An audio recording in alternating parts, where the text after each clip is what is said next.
Quem tem cachorro ou gato em casa sabe que acidentes podem acontecer. E esse momento pode ser bem desesperador, tanto para o animal quanto para os tutores.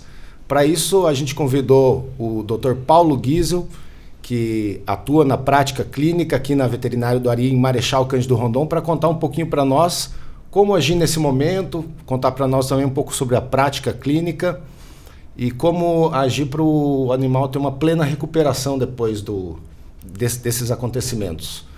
Bom dia, Dr. Paulo, seja bem-vindo. Bom dia, Juliano. Bom dia a todos que acompanham aí o Presente Digital. Obrigado pelo convite. Espero poder solucionar ou sanar algumas dúvidas e também informar, né, passar informações para que os proprietários aí consigam principalmente prevenir esses tipos de situações com esses traumas e acidentes. Perfeito. Dr. Paulo, primeiro, o que é o conceito de trauma e quais as diferenças entre os traumas na medicina veterinária?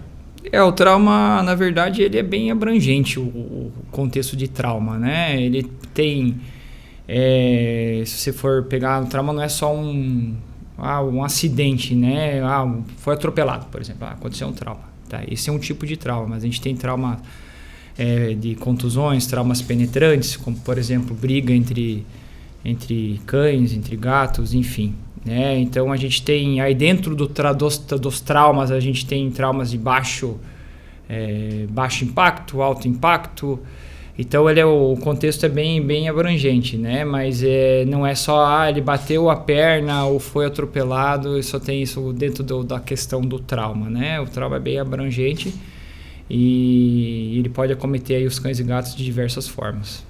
E quais os mais comuns aí que você encontra no dia a dia da clínica? Na minha rotina aqui, Juliano, e também eu posso falar isso com um pouco aí de confiança, porque hoje eu faço parte de um time de ortopedistas, né, dentro do Brasil, uma franquia, tipo de uma franquia que chama Ortopedia 360. Dentro dessa franquia a gente tem vários ortopedistas renomados aí, vários professores, enfim. A maior parte dos traumas aí, eles são na parte dos cães, né?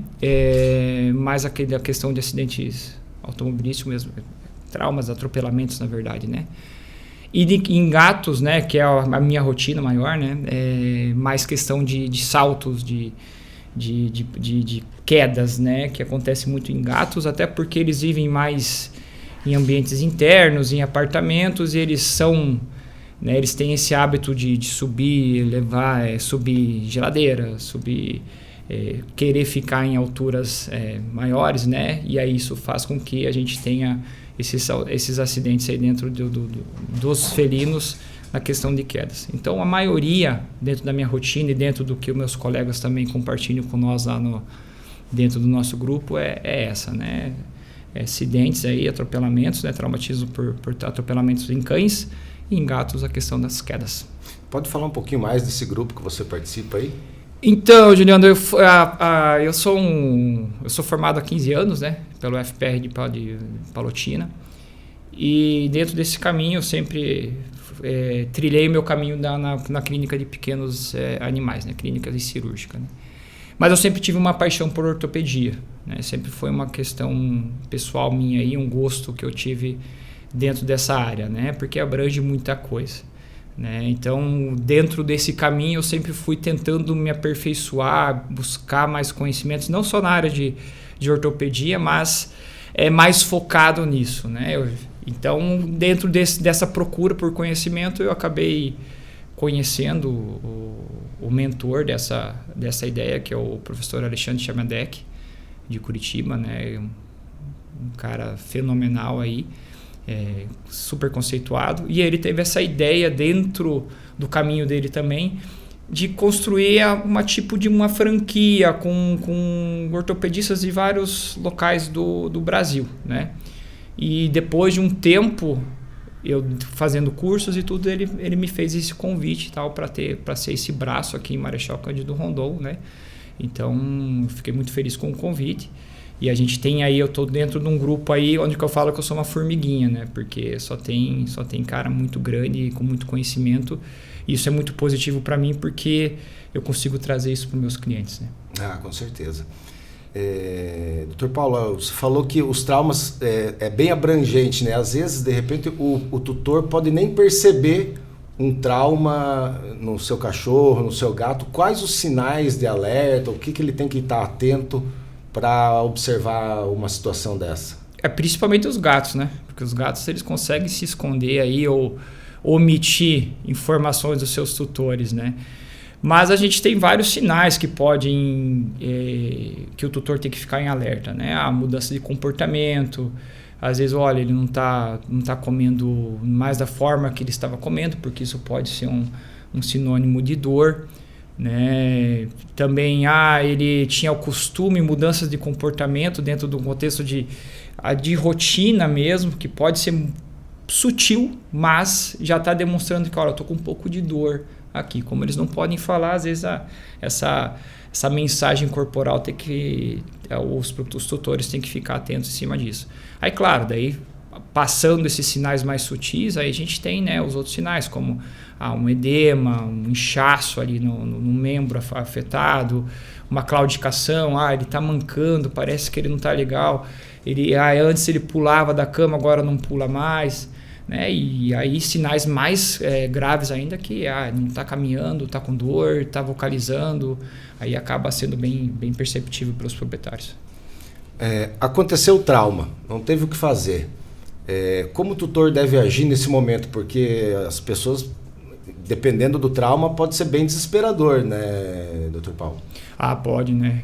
A gente fala que o trauma como a gente falou, ele é subdividido em várias questões, né? Então, ele pode ser um trauma, por exemplo, de caixa torácica, né? A gente tem uma fratura de costela, por exemplo, né? Isso é uma emergência, porque não é só a questão do osso em si, não é a questão apendicular que a gente fala. A gente tem ele pode ter uma perfuração aí de cavidade torácica, um problema maior cardiorrespiratório, enfim. Mas o que a gente indica, né, independente de onde você for levar ou como, aconteceu o trauma, aconteceu alguma coisa, algo de diferente, olha, ou às vezes, a maioria das vezes o proprietário consegue ver e identificar e nos comunicar, às vezes não sabe, olha, não sei, cheguei em casa ele estava assim. A indicação ou entre em contato com o médico veterinário, ou melhor ainda, pegue e leve na clínica de confiança para o profissional poder avaliar, poder fazer os exames e identificar o que está acontecendo e tomar a conduta correta o mais rápido possível, né? Isso é importante, Juliano, porque a gente, dentro das fraturas, por exemplo, né, às vezes tem uma fratura pequena, vamos ser mais popular, trincou o osso, né? E às vezes o gato vai, consegue, né, ter um caminhar mais tranquilo, ele está indo. E depois ele tem um trauma subsequente e acaba fraturando de vez o osso, né? Então, às vezes, é importante isso, porque às vezes a gente omite, não quero levar, vou esperar e tudo mais. Às vezes, esse esperar, não querer levar, não identificar, pode gerar um problema maior ainda no futuro, né? E também a gente fala que quando a gente fala não, né? Isso são estudos que comprovam, né? O ideal, né? A gente fala que o tempo ouro é a gente mexer nessa fratura até 5 dias. Porque o ambiente biológico, tudo está favorável. Após isso já começa a gerar mais complicações e a questão de melhora aí do contexto geral vai diminuindo. Então, aconteceu algo, você está na dúvida, leve na sua clínica aí no seu veterinário de confiança. Joia, como que é a tua prática do dia a dia? Que exames são feitos? Quais técnicas de diagnóstico vocês usam? Porque às vezes chega e não sabe o que está acontecendo com o animal. Às vezes eles enganam, né? Eles não demonstram pra gente. Mas geralmente o caminho, Juliano, a gente faz uma triagem, né? A gente faz uma consulta com o proprietário presente, né? Que a gente fala que essa conversa com o proprietário, que em termos aí mais técnicos, é a anamnese, ela é muito importante, né? Porque para a gente identificar como é que foi, o que aconteceu, ele saltou, não saltou, ele fez isso ou aquilo. Então tudo isso ajuda a gente no diagnóstico, né? Isso é comprovado também, não sou eu que estou dizendo. Então a anamnese é muito importante. Então o olho clínico, o olho do proprietário é muito, muito importante. Mas aí dentro disso, chegando na clínica, né, o que a gente faz lá na veterinária do Ari, a gente faz uma consulta, né, um exame físico, palpação, né, avalia a marcha, como é que ele está andando, onde é que ele tem dor, enfim. E identifica ali já nessa avaliação, nessa consulta, se a gente tem algo mais grave ou não. A partir disso, daí a gente vai para exames mais específicos, né? A gente já vai para, principalmente na nossa rotina aqui, o raio-x, né? Que a gente consegue identificar bastante poréns, né? E também uma ultrassonografia que a gente tem mais em mãos, mais rápido, né? Que é para a gente avaliar se tem principalmente algum... Às vezes, como eu te falei da cavidade torácica, às vezes a gente tem um trauma lá de bacia, né? Que a bacia tenta proteger ali a cavidade abdominal. Fraturou ou não fraturou, mas teve um trauma de alto impacto, né? Mas a gente pode ter algum reflexo, por exemplo, na bexiga, né? Pode ter tido uma fratura, uma lesão vesical e a gente está com urina na cavidade abdominal, então já se torna um contexto mais complicado, né? Então aí a gente já faz esse ultrassom para identificar ou excluir algumas possibilidades e o raio-x, essa é a nossa rotina mais rápida, o que a gente tem em mãos, né?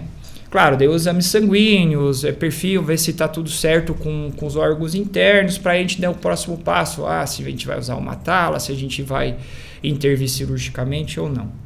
Além disso, aí a gente já trabalha com parcerias, né? Principalmente com a Oftalmovet lá em Cascavel, que é o que eu tenho proximidade, mas as outras clínicas têm outros parceiros, né? Mas é importante onde a gente tem a possibilidade de uma tomografia, que é um exame mais detalhado, mais refinado, né? Ou a ressonância magnética, né? Que daí a gente tem a gente precisa de um exame, olha, por exemplo, uma lesão medular, uma hérnia de disco, ou até uma lesão que a gente, não é uma fratura, mas a gente teve um impacto na região medular ali, a gente precisa da tomografia para identificar isso de uma forma mais precisa para fazer uma cirurgia, né? Então a tomografia é mandatória na questão de medula. Isso a gente não tem aqui ainda. Então a gente tem essas parcerias que a gente pode fazer uso. Mas o caminho é esse, né? Um passinho de cada vez, né? Uhum. Quais são os principais protocolos de tratamento para os traumas? Que aí difere muito o protocolo com o tipo de trauma, né? Uhum. Se a gente tem uma fratura, geralmente essa fratura a gente vai para uma estabilização ortopédica, né? A gente vai fazer uso de placa, de pino, enfim, diferente do implante que você for usar. Mas aí difere muito com a questão do trauma. A gente tem um trauma de tórax, que a gente teve uma fratura de costela e uma perfuração da cavidade torácica, a gente tem que fazer, quem sabe, uma drenagem desse líquido, uma estabilização da costela, enfim, né? Muda muito conforme o trauma, mas geralmente traumas menores, a conduta é mais tranquila, é mais ambulatorial, e traumas maiores, precisando de cirurgia e intervir, a gente vai para esse caminho cirúrgico, diferente de onde for a cirurgia ou como, né? Fez a cirurgia, como que é realizado depois o manejo da dor e as recomendações de acompanhamento, pós-tratamento, porque tem muita medicação, né, envolvida nisso, né? Esse é um problema na nossa área, né? Porque a gente sabe, por exemplo, que medicar um gato não é fácil, né? O proprietário chega, às vezes você pega um trauma, uma lesão muito grave, que você vai precisar de medicação por mais tempo, né? Então é difícil a gente ter esse acompanhamento em casa, né? Porque os gatos, eles não querem ser medicados, né? Eles são uma particularidade aí. Mas geralmente é assim, Juliano, a gente, colocando um contexto agora assim, teve um trauma, que é o que mais acontece, né? Teve um trauma e a gente precisou intervir cirurgicamente, a gente precisou mexer na bacia, por exemplo, né? Então, geralmente, a gente deixa esse paciente um período internado para a gente ter um acompanhamento melhor.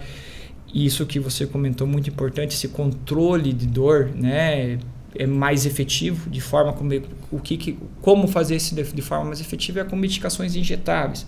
Às vezes ele vai para casa, a gente vai dar o comprimido, ele joga fora, ou ele não aceita toda a medicação e ele acaba tendo dor. Sim. Então, geralmente é isso. A gente faz um acompanhamento dentro da clínica por dependendo do trauma, depende também, vai interferir nessa questão dos dias, né? Ele vai ficar um dia internado, 2, 3, 4, para a gente acompanhar melhor, avaliar como está a marcha, quem sabe um raio-x de acompanhamento para ver como é que está indo a questão dos implantes ou do osso, porque às vezes a gente tem uma fratura longitudinal, uma fratura simples que a gente fala, né? Só fraturou o osso dessa forma. Mas às vezes a gente tem uma fratura, por exemplo, por um tiro, uma arma balística, né? Que é um trauma também, daí o osso faz isso. Então, isso aqui é um trauma extremamente complexo que a gente tem que intervir de forma diferente, né? Então a gente faz acompanhamentos com raio-x. Mas geralmente é isso. Alguns dias internado, com controle mais efetivo de dor. Maioria dos casos a gente faz já alguns protocolos de fisioterapia, né? Com laser, com outros contextos para diminuir dor, para dar um conforto, e aí a gente faz essa transição para casa com acompanhamento, né? Com uma conversa bem detalhada com o proprietário para explicar, conversar, enfim. Para ele ter essa importância, né? Ele ter essa dimensão da importância da recuperação em casa, porque, por exemplo, uma fratura, geralmente, né, ela demora 60 dias para cicatrizar. E a gente tem um gato, por exemplo, com fratura em casa, que vai ter que ter 60 dias de acompanhamento. Se ele está com uma placa na tíbia, por exemplo, e ele vai subir na geladeira e vai pular, que já me aconteceu várias vezes. Então, assim, tá com 20 dias, 30 dias de acompanhamento, tá bem, tá legal, de repente eu cheguei em casa e ele não tá colocando mais a pata no chão. Então, isso é muito importante, né? A gente fala que tanto no pré-avaliação ou pré-procedimento, o proprietário é muito importante, e no pós, nesses casos também, né? Porque, por exemplo, uma lesão, eu brinco, né? Mas se fosse essa lesão em humano, ele ia ficar com o pé para cima por 60 dias. E a gente não consegue isso. Então, esse acompanhamento em casa do proprietário, e aí a gente tem, né, a gente dá livre acesso para os proprietários, sabe, falar, qualquer alteração vocês ligam, mandam mensagem, porque pode acontecer qualquer porém aí durante esse caminho, mas é importante também ter esse acompanhamento em casa, senão a gente pode perder ou não ter o sucesso que a gente gostaria de ter, né, com a cirurgia. É um processo longo, né, doloroso, custoso também. E para prevenir isso, Dr. Paulo, quais as medidas que o senhor recomenda para quem tem um cachorro, quem tem gato, para evitar esses traumas, para que esses acidentes não aconteçam?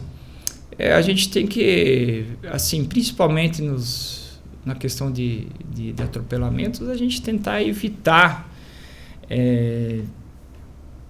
ter essa rotina principalmente cães machos, né? Que às vezes eles querem delimitar território, eles querem dar uma voltinha, e a gente pega muito proprietário que fala assim, ele sempre dá uma voltinha sem guia, sem coleira. Então tentar evitar esse tipo de conduta, né? Se for passear, se for deixar ele passear, então passeia junto, coloca na coleirinha, né? A gente sabe que se trata de um acidente, né? Então, infelizmente, acidentes irão acontecer, mas se a gente puder evitar, ter mais... A minha dica ou a minha indicação aí é a gente ter um pouquinho mais de cuidado com o contexto geral, né? Hoje a gente está humanizando muito, né, os cães e os gatos, a gente está trazendo para dentro da casa, sendo membro da família. Então, consequentemente, a gente também tem que entender que eles precisam de uma atenção devida, eles precisam ter um olhar aqui diferente para a gente evitar certos poréns. Gatos é um pouco difícil porque eles são, desculpe os donos de gato, eu sou dono de gato, então assim, eles são muito arteiros, né? Quando você vê, eles estão em cima de um... Então é difícil você evitar isso, né? Geralmente eles suportam, eles conseguem uma certa altura, né? Mas quem tem apartamento ou mora em apartamento, colocar grade, né? Cuidar, porque eles têm esse hábito de ficar fora, na janela, olhando os passarinhos, de repente eles se resbalam e caem, né? Então isso é muito, muito perigoso aí dentro da questão dos gatos. Mas a prevenção é tentar ter um controle melhor e um olho clínico aí para evitar certos poréns, porque às vezes a gente tem alguns contextos que infelizmente são irreversíveis. Então, esse contexto aí tem um olhar mais carinhoso e mais criterioso para dentro da rotina do cão e do gato. E aí, tem alguma dúvida? Vai na clínica, vai no teu veterinário, conversa e, eu tenho uma rotina assim, vai lá, toma um café indiferente com quem for. Eu tenho isso de rotina aqui, que você acha? Pode o que eu posso melhorar, o que eu não posso. Às vezes a questão do sobrepeso, a gente vai ter um salto, por exemplo, de um cão, ele dorme sempre na cama. Há 5 anos que ele dorme nessa cama, saltou e agora tá mancando. Tem a questão da idade, que ajuda. A gente sabe que, por exemplo, um menino de 20 anos é uma coisa, e um senhor já entrando aí com os 40, 50 anos é outra. Eu falo isso porque eu tenho essa idade, né? Então, questão muscular, questão articular, questão óssea, tudo muda. Então, às vezes, a gente tem que entender as fases, né, fisiológicas aí do seu cão, né? Então, mas ele só tem 7 anos, mas 7 anos, proporcionalmente, ele já está com uma idade X. Então, tem que ter outros cuidados, né? Então, isso é importante também, saber identificar. Eu tenho um cão filhote, como fazer, eu tenho um cão jovem, eu tenho um cão idoso, porque dentro dessas faixas etárias a gente tem também doenças específicas, né? Então, você tem que ter essa informação. E também cuidar muito com questão de... Hoje a internet ela é fantástica, mas cuidar porque tem muita coisa que não condizem com a realidade. Ele vai olhar lá, eu vou fazer tal coisa e pronto. Aí quando chega lá para nós, a gente sabe, medicou com um suplemento, por exemplo, que pode ter acabado com o rim do cão, por exemplo, né? Então tem que ter cuidado com isso. Tem acesso ao seu veterinário, à sua clínica, vai lá, espera, conversa com ele, marca um dia que ele está tranquilo e toma um café e tira todas as suas dúvidas. Perfeito. Tem que ter sempre acompanhamento profissional, não adianta buscar na internet, né, doutor? Quais os impactos a longo prazo que um trauma pode gerar num animal de estimação? Aí também, né, Juliano, vai muito do tipo de trauma, né? Mas a gente pode ter, por exemplo, uma hipotência funcional do membro. Olha, ele não usa mais a perna, ele teve uma vez, ele caiu, estou dando exemplos para ficar mais, quem sabe, um entendimento mais fácil. O cão caiu, ele fraturou, mas ele foi e depois ele foi embora, né? Aí ele cicatrizou assim, né? Que acontece antigamente, quando eu comecei a trabalhar com meu pai, tinha muito disso, né? Não identifiquei, não fiz raio-x, ele cicatrizou. Aí ele cicatrizou de uma forma errônea, por exemplo, né? Então a gente pode ter vários problemas, por exemplo, uma hipotência funcional, ele não caminha mais direito, ele não apoia essa perninha. Como a gente pode ter, né, dores, artrite e principalmente artrose nos locais, né, que vão gerar dor, vão gerar desconforto, que daí é algo que o proprietário pode evitar agora, solucionar agora ou dar a melhor opção nesse momento. A gente não o faz, né, por vários fatores. Aí chega lá na frente, ele está com 8, 9, 10 anos, mas eu quero tentar fazer algo para salvar essa perna. Aí a gente não tem mais o que fazer. Aí o cão vai ter dor, ele vai ter desconforto, ele não vai ter uma qualidade de vida, porque a gente poderia ter resolvido, né, ou ter dado a melhor opção lá atrás. E acontece muito isso, doutor, de o tutor achar que não é nada e quando chega lá o problema já está muito grave? Várias vezes e de maneiras diferentes aí, né? A gente tem, por exemplo, hoje, Juliano, a gente tem uma alta incidência, por exemplo, de ruptura de ligamento cruzado. A gente só via isso em jogadores de futebol e tudo, mas hoje o cão tem muita ruptura de ligamento cruzado no membro pélvico, né, nas pernas. Então, o que geralmente acontece? Ele pode nem ter tido um trauma tão grande, ter pulado de algum local, tudo, ou às vezes ele vai sair para pegar o carteiro, ele faz uma tração maior nos membros e ele tem um desgaste ali do ligamento por vários poréns, pode ser desvio anatômico, pode ser muita coisa hormonal, enfim, isso ainda não está elucidado aí dentro dos estudiosos, mas enfim, ele rompeu o ligamento cruzado. Aí ele tem uma claudicação sutil, ele vai e ele coloca a ponta do pé aí devagarzinho, né? Então, e aí o proprietário deixa. Não, tá indo, de repente ele tá bem, agora tá melhor, e aí o cão começa a compensar, né? Ele começa a jogar a força pro outro membro, tudo, e ele vai embora, né? E aí quando chega lá na frente, 2 anos depois, aí chega lá assim, agora ele não coloca mais a perna no chão, aí ele já tem lesão de menisco, aí ele já tá com uma baita de uma artrose, aí agora a gente solucionar o problema do ligamento cruzado já não vai ter solução, né? Então tem muito disso de vou tentar, vou olhar, vou deixar aqui, vou dar uma medicação, vou esperar porque o cão do meu vizinho aconteceu a mesma coisa, e enfim, e aí não levei, e daí ele não levou e tá bem, e eu não vou levar o meu também. Então acontece muito essa... Eu não falo que é uma negligência, mas é uma confiança em excesso que não, tudo vai dar certo. Então, e esse tempo aí, como eu disse lá no começo, é precioso, né? A gente, dependendo do problema aí, por exemplo, o ligamento cruzado, que ele é um problema articular, ele é lá no joelho, literalmente, aí a gente pode ter efeitos catastróficos depois. Então, assim, não hesitem em levar. Foi uma claudicação, foi uma coisinha pequena e tudo. Às vezes tenta, 2 dias não deu certo, então leva para o seu veterinário. Eu acho que essa é a dica preciosa, né? Aconteceu alguma coisa diferente, não tenta esconder de si mesmo, né, doutor? Não tenta achar que está tudo bem, que vai se resolver. Vai e leva para o veterinário, que às vezes pode ser uma coisa mais simples, né, e mais fácil de resolver e evitar muita dor e muito transtorno para o animal, né? Doutor, existem novas tecnologias que possam ajudar a melhorar o diagnóstico, o tratamento para esses animais? Olha, Juliano, assim, dentro do diagnóstico aí, na questão veterinária, a gente está tendo avanços aí significativos. A gente fala que nós somos os irmãos mais novos aí da medicina, né? Então, a medicina vai subindo, vai elevando o nível e tudo são contextos, e a veterinária vai junto. Claro que tem uma discrepância grande aí na questão de financeira, enfim. Mas hoje, por exemplo, quando eu comecei, a gente tinha que fazer raio-x no hospital humano, né? Então, hoje a gente já vê, né, nesse contexto, a gente já vê quase todas as clínicas, acredito que quase todas ou todas, têm um raio-x dentro da clínica, e tem os profissionais que fazem o raio-x, aí, o diagnóstico de forma portátil, né? Então, você vê o caminho aí, como foi a evolução. E aí a gente tem essa questão de... Hoje a gente tem acesso à tomografia, que era muito difícil. Imagina se a gente tinha dificuldade com o raio-x, imagina com a tomografia. Hoje a gente tem acesso à ressonância.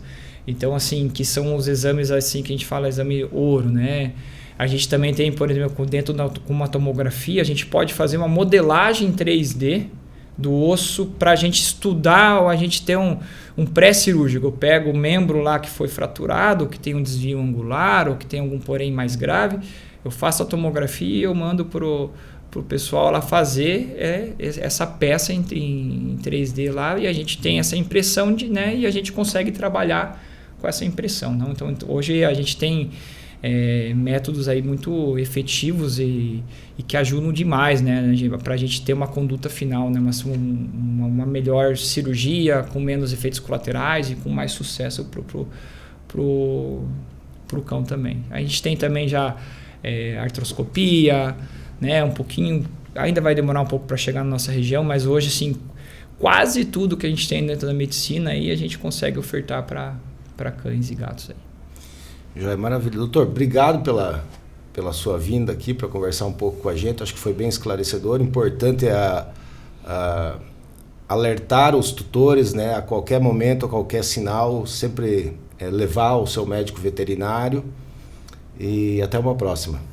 Eu que agradeço, Juliano. Espero aí ter ajudado aí quem tem seus cães e gatos.